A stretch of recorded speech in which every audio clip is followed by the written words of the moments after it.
अगली जो प्रस्तुति है उनको यहाँ पे इंट्रोड्यूस करना बहुत ही भारी काम है मेरे लिए, क्योंकि जो अगली प्रस्तुति कर रहे हैं वो हमारे ग्लोबल लीडर हैं, ग्लोबल वॉइस एंड वर्ड्स के, जिन्होंने ये पहली बार इनिशिएटिव लाया यहाँ पे और हम लोगों को जोड़ा।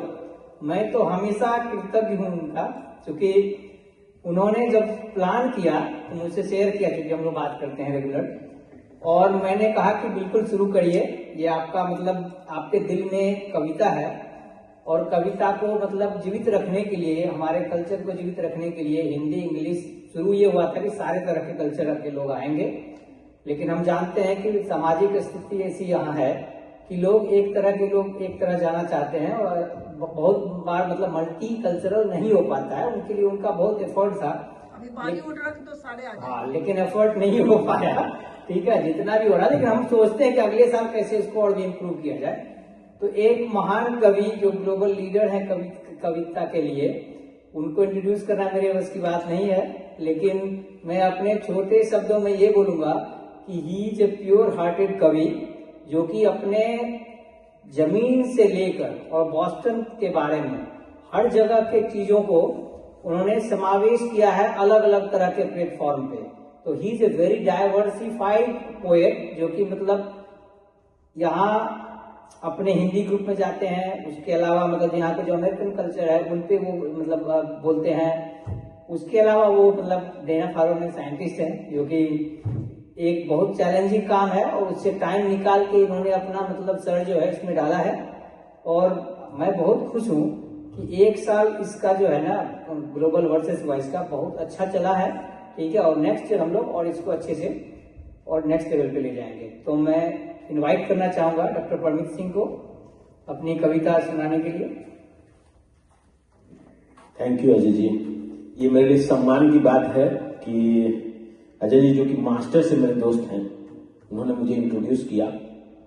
इससे बढ़िया इंट्रोडक्शन मुझे मतलब बोस्टन में तभी मिलता अगर मेरी पत्नी इंट्रोड्यूस करती, जो कि है नहीं। तो ये कविता मैंने लिखा क्योंकि मैं बहुत ज्यादा व्यथित था इधर कुछ में, भले लोग बिलीव नहीं करें। दो लोगों के जीवन से ये हुए, पहला रोहिणी आचार्य के साथ जो हो रहा है बिहार में, और दूसरा कविता TRS राव की तेलंगाना की पुत्री है उनके साथ हुआ है।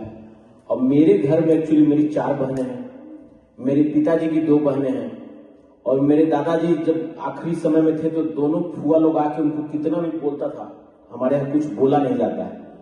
और मेरे पटीदार की जो सिस्टर थी वो भी मेरे पिताजी को बहुत मानती थी, कुमारी फुआ उनका नाम था। तो मैं पिताजी से पूछता था कि क्यों आपको इतना मानती है, तो बोले भाई बोलती हैं इसलिए।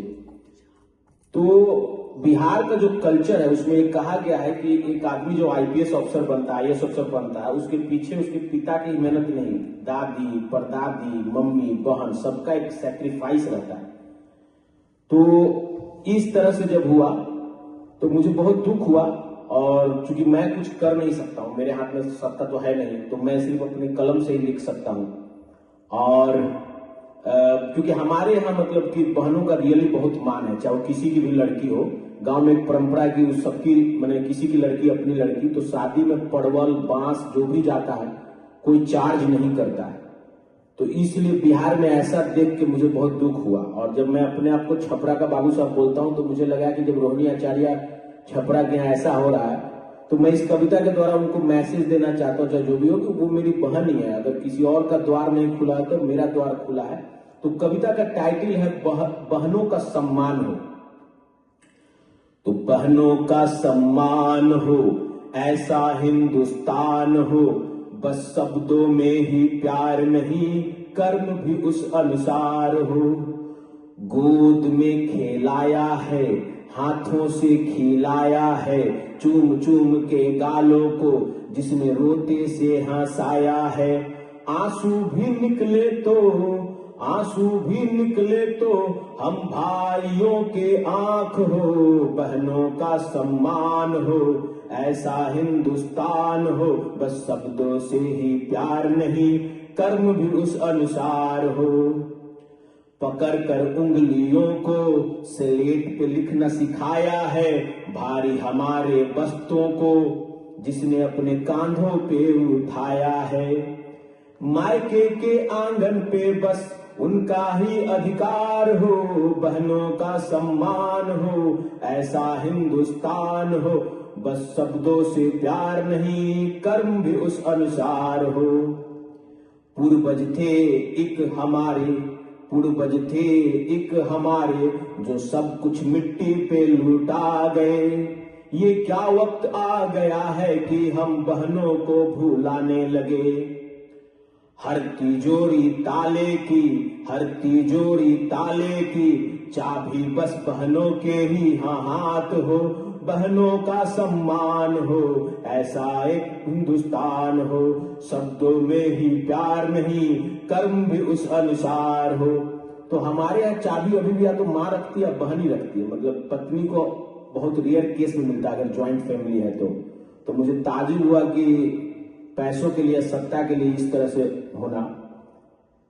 आखिरी स्टेंजा है, तोमरों का लहू अब भी जिंदा है जमी, क्योंकि हम लोग तोमर राजपूत है तो इसलिए तोमरों का लहू अब भी जिंदा है जमी, जिसका कोई नहीं उसके हम हैं भाई।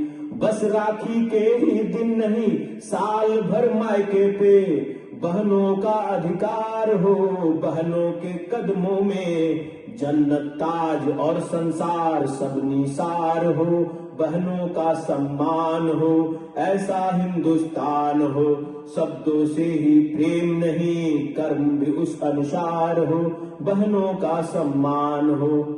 तो कविता मेरी कंप्लीट हुई। मेरा बस इससे यही मैसेज है कि अगर हम अपनी जमीन संपत्ति दे भी दे बहनों को तो इसका कोई माने मोल नहीं है। मतलब जो उन्होंने अपने जीवन को, मैंने लोग बोलते हैं मौसी माँ होती है, लेकिन मैंने अपने घर में देखा है कि मेरी 4 जो बहनें हैं, जब मेरे जुड़वे भाई बहन हुए थे तो मेरी बड़ी बहन एकदम माँ की तरह दोनों जुड़वे भाई बहन को समय और प्रेम और गोद में रखना और हमेशा ये करना। तो बहनों का जो अधिकार अगर मायके में नहीं और घर में नहीं है, और ये बात अगर कोई कह रहा है कि शादी के बाद उनको अपने ससुराल में रहना चाहिए, मायके नहीं आना चाहिए, वो भी बिहार से, तो मुझे बहुत दुख हुआ। एक पत्रकार ने ये बात कही अजय जी, तो मुझे बहुत हर्ट हुआ, क्योंकि मेरे घर में तो मतलब फुआ लोग अभी भी आती हैं, बुआ जिनको बोलते हैं, और मेरी चचेरी बहन का भी अधिकार है, मतलब कोई कुछ बोल नहीं पाता है। तो धन्यवाद। बहुत अच्छे, बहुत अच्छे।